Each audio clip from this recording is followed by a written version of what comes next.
At the family meeting, Dad announced, "You're a leech. You can't stay here anymore." I packed, cut every bill, and the next morning he showed up screaming at my door. The moment still burns in my memory.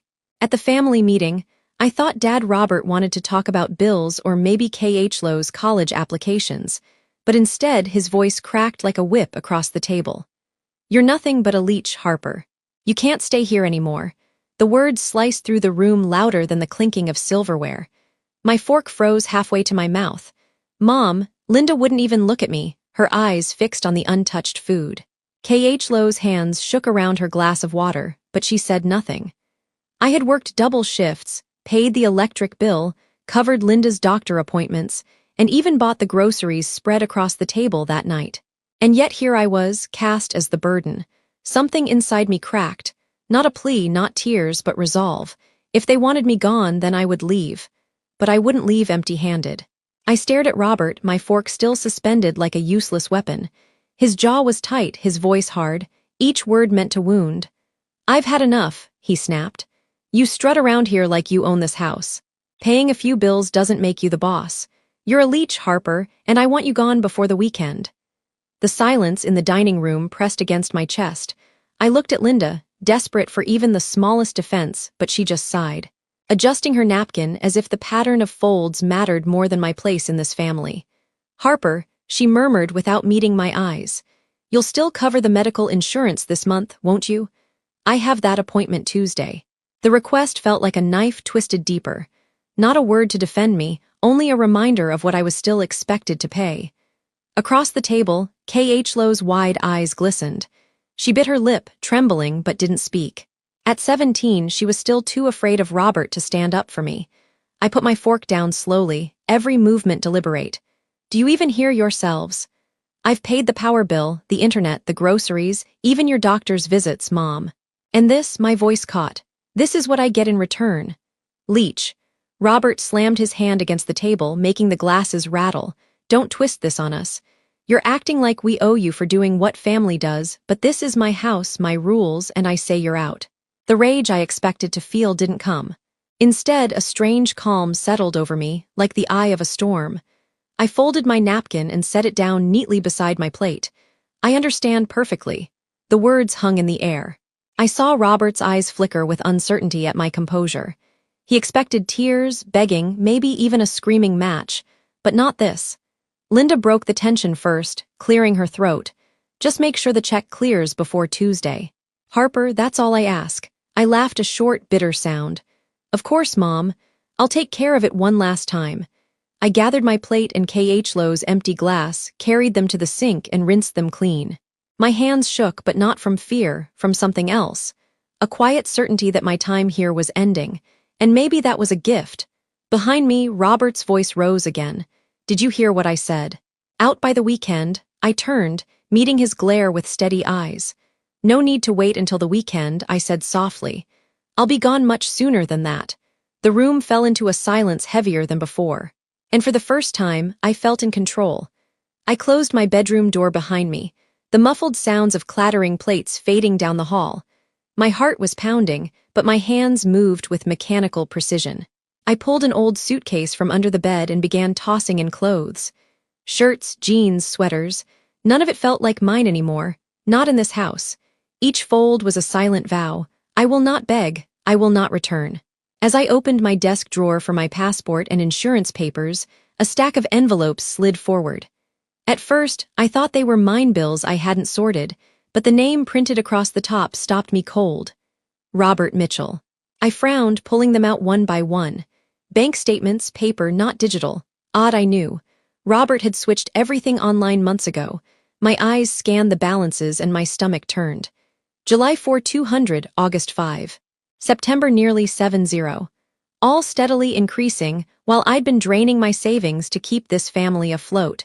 Taped to the back of one statement was a glossy brochure for a fishing boat. Scribbled notes covered the margins. Down payment $5,500, delivery after Thanksgiving.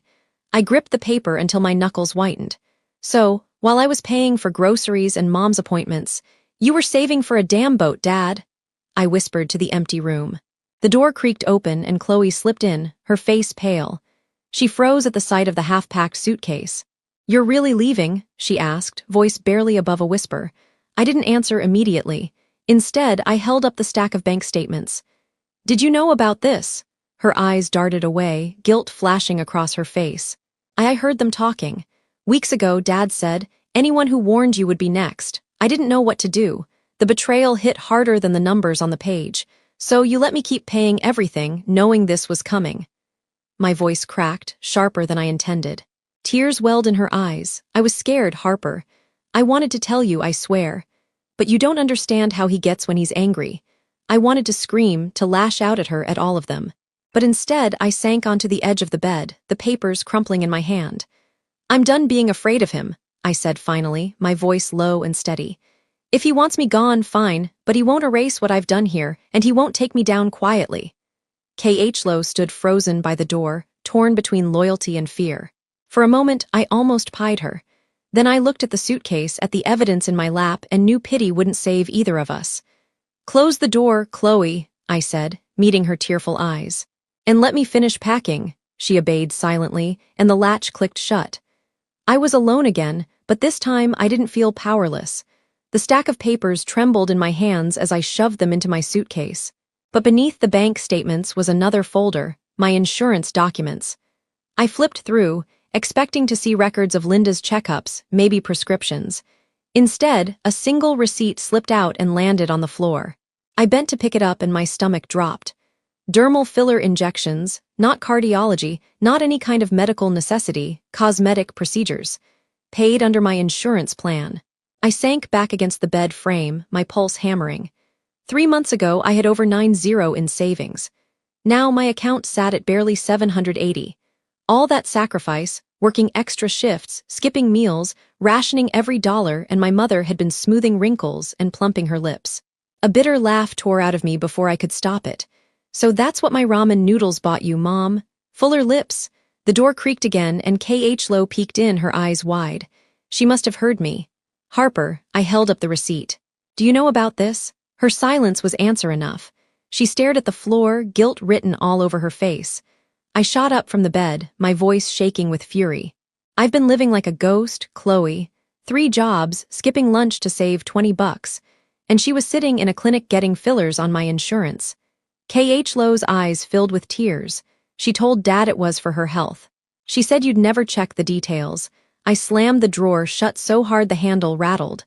Of course she did. Why would I question it? I was too busy paying for everything else. Electricity, internet, groceries. Even the refrigerator downstairs has my name on the receipt. I pulled out my phone, opening the banking app. The screen glowed with the cruel reality. 782.46. My last lifeline. Qley whispered. "I'm sorry." I cut her off, my voice cold. Sorry doesn't refill my account. Sorry doesn't give me back my savings. Sorry doesn't erase the fact that my own mother turned me into her personal ATM. And oh, for a moment, the only sound was the soft hum of the heater. I felt Qley's gaze on me, heavy with shame, but I couldn't bring myself to look at her. My fury wasn't only at Linda or Robert. It was at myself for letting them hollow me out. I stuffed the insurance papers into my bag and zipped it shut.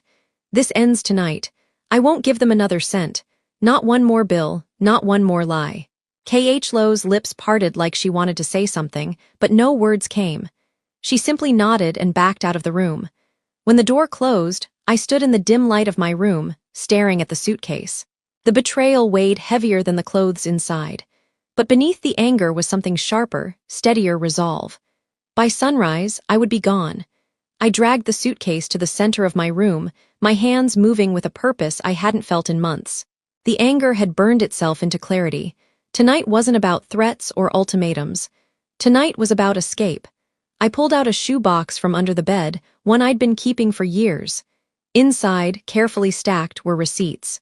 The new refrigerator, Qley's laptop, utility bills, with my name printed across the top.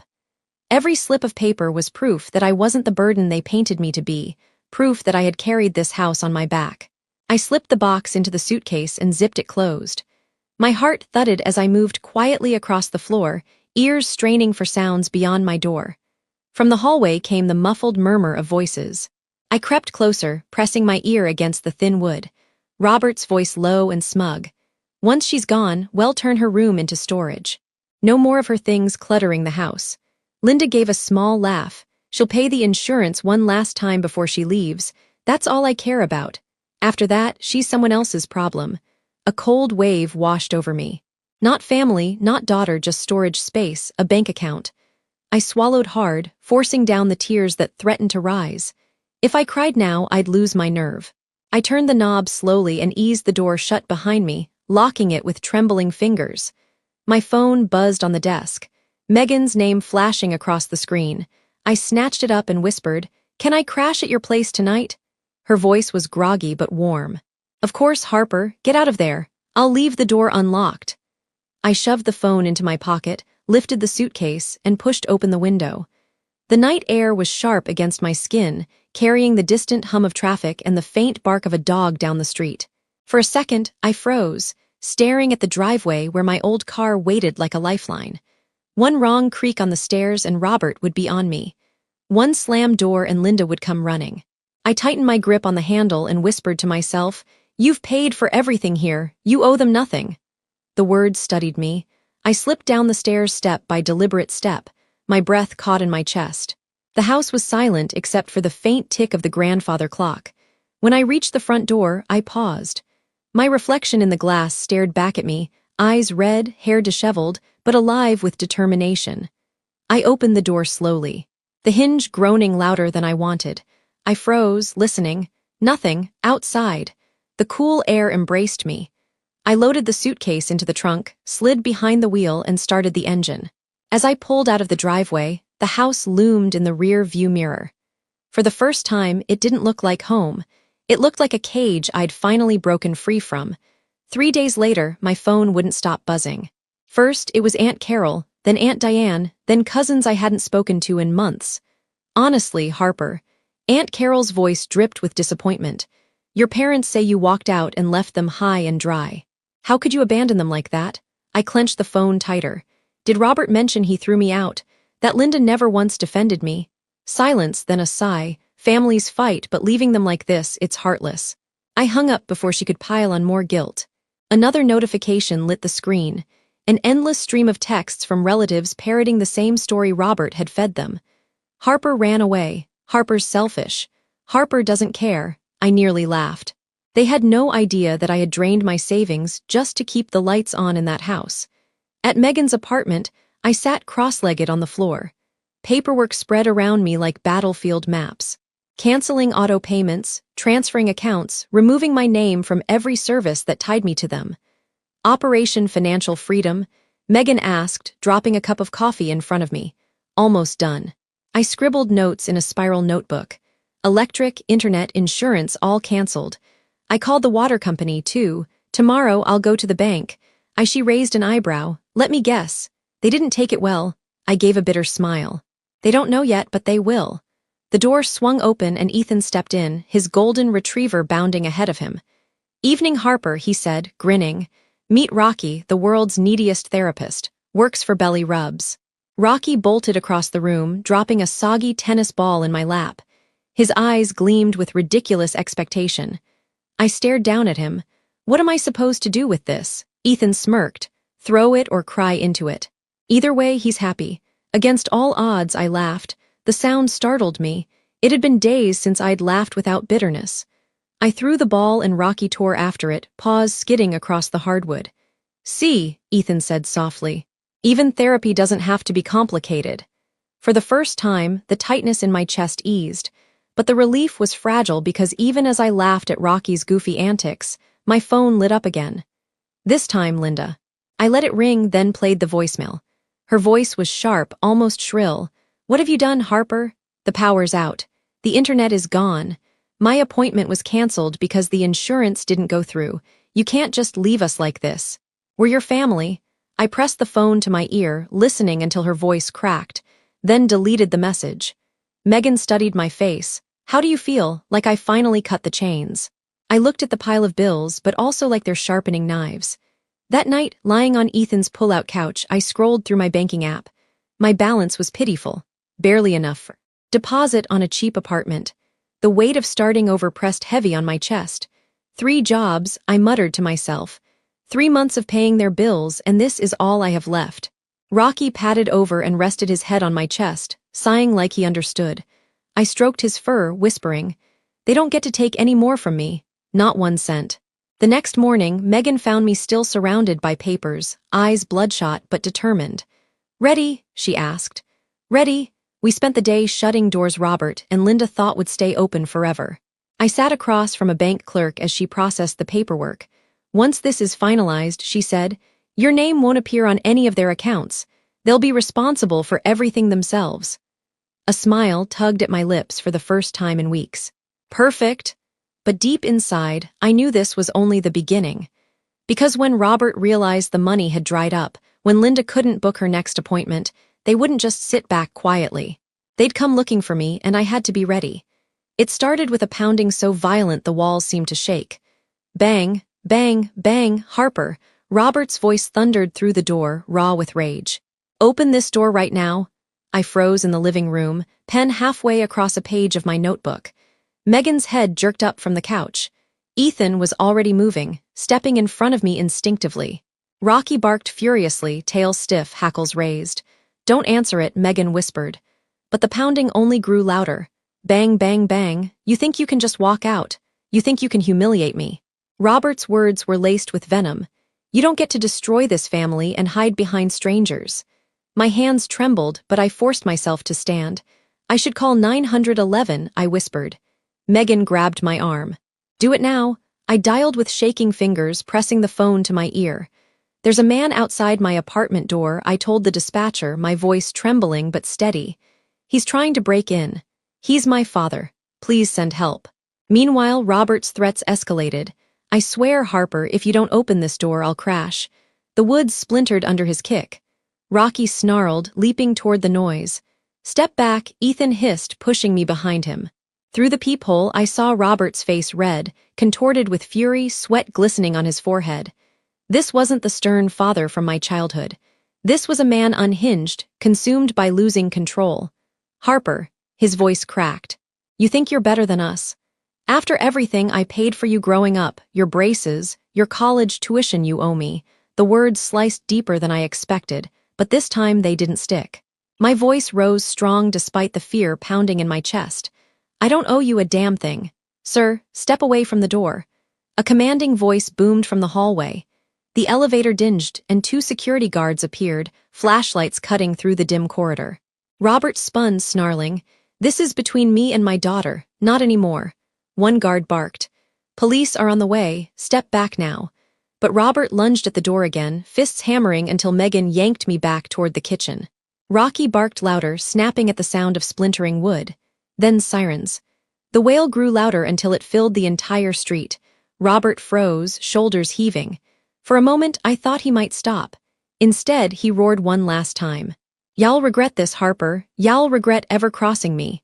Blue and red lights flashed through the blinds. Within seconds, 2 officers stormed the hallway. "One, Officer Clark," shouted, "Hands where we can see them." Robert hesitated, then raised his hands slowly, fury still etched on his face. Officer Davis cuffed him while he shouted over his shoulder, "She's destroying this family. She's the selfish one, not me." I stood frozen, clutching the edge of the counter until Clark turned to me. "Are you Harper Mitchell?" "Yes," I whispered. "You're safe now. We'll need your statement." As they led Robert down the hall, neighbors peeked out of their doors. Mrs. Miller gasped audibly. Mrs. Johnson whispered something to her husband, shaking her head. Their stares burned, but this time I didn't feel shame. I felt vindicated. Megan closed the door gently once the hall was clear. The apartment seemed impossibly quiet, the silence pressing in after the chaos. Ethan locked every bolt, then turned to me. "Are you okay?" I sank onto the couch, my knees weak. "I don't know," I admitted, "but I know this, I'm not going back." "Not ever." Rocky climbed into my lap, panting, his warm body grounding me. I buried my face in his fur, letting out a shaky breath. For the first time in years, I realized the truth. Robert could break doors, shout, twist the story to anyone who would listen, but he couldn't touch the resolve burning inside me anymore. That was mine, and I wasn't giving it back. The morning after Robert's arrest, the apartment felt like a war room. Papers covered every surface: receipts, statements, insurance forms. Megan poured me coffee while Ethan arranged the documents into piles. Rocky snored at our feet, blissfully unaware of the storm swirling around us. Officer Clark called first. "Harper, we need to follow up on last night. Do you have proof of financial contributions to your parents' household?" I nearly laughed. "Proof? I have a shoebox full. We met later at the precinct. I laid out everything. Utility bills with my name on them, grocery receipts, medical payments." Officer Davis leaned forward, eyes narrowing. "You've been carrying this family for months and they still called you a leech." My jaw tightened. "Exactly." Davis nodded grimly. "That helps your case, especially if you decide to pursue a restraining order." As they sorted through the evidence, my phone buzzed. K.H. Lowe's name lit the screen. I hesitated, then answered. Her voice was shaky. "Harper, Mom pawned your laptop and camera said you owed her." I closed my eyes, fury rising like bile. "Where?" "Parkway Pawn. I heard her bragging on the phone. She got $300. I gripped the phone tighter. Those were worth over $2,000. Davis looked up. "Do you have receipts?" "Serial numbers." "Yes." I pulled the papers from my folder, thrusting them across the table. "Good," Davis said, jotting notes. "Pawning someone else's property without consent is theft. We'll recover them." That afternoon, they escorted me back to the house. My stomach churned as the old front door loomed into view. Curtains twitched across the street. Mrs. Miller, Mrs. Johnson, half the neighborhood watching. Linda opened the door, her smile brittle when she saw the officers. "Harper, honey, you didn't need to bring police with you. We can settle this as a family." Officer Clark's tone was firm. "We're here so Harper can collect her belongings safely." "Step aside, ma'am."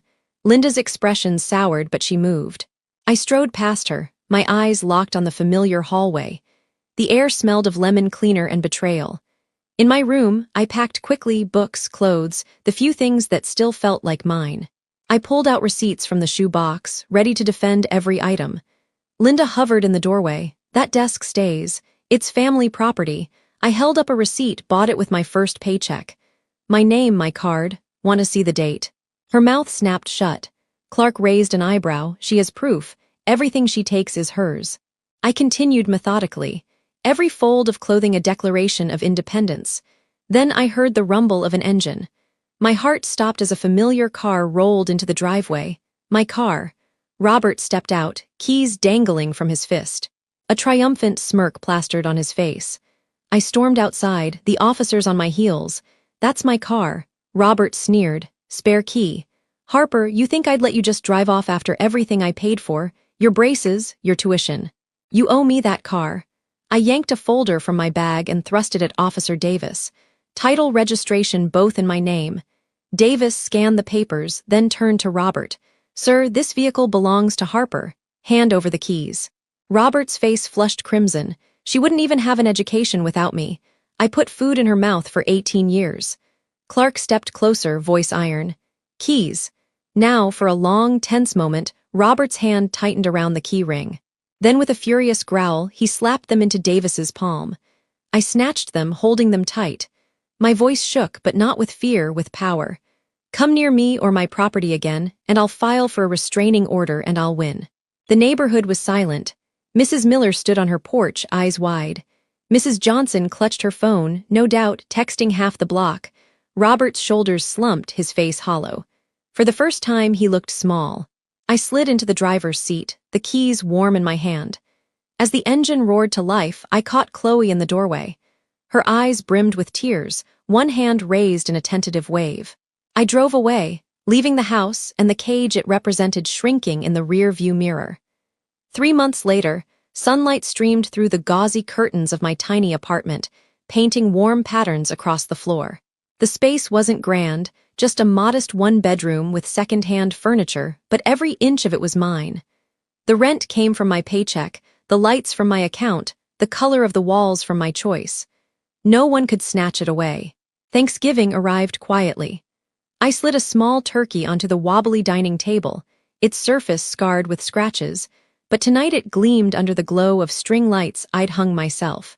Qley hovered by the counter, her shoulders more relaxed than I'd ever seen. She'd moved into her college dorm last month, away from Robert's constant shouting and Linda's manipulations. Her eyes carried something new. Confidence. Need any help? She asked timidly. I smiled. Your company is more than enough. Megan and Ethan joined us, Rocky patting around our feet, tail wagging like he sensed the shift in the air. We raised our glasses, Megan's voice steady, to found family and to boundaries worth keeping. As laughter filled the room, I thought about the unopened envelopes stacked on my bookshelf, letters from Robert and Linda, begging for another chance, each one untouched. Sometimes I wondered what they said. Did they regret, or did they just want another lifeline? Qley leaned closer, whispering, They're still blaming you for everything, but honestly, they're just facing what would have happened anyway. You leaving only sped it up. Her words sank in. Maybe she was right. Maybe cutting myself loose wasn't betrayal, it was survival. Later, as I washed dishes, I caught my reflection in the kitchen window. My eyes no longer looked hollow. They looked steady. My life was mine, now fragile maybe, but free. Still, one question lingered like a shadow. When family betrays you so completely, do you shut the door forever, or do you ever let it open just a crack?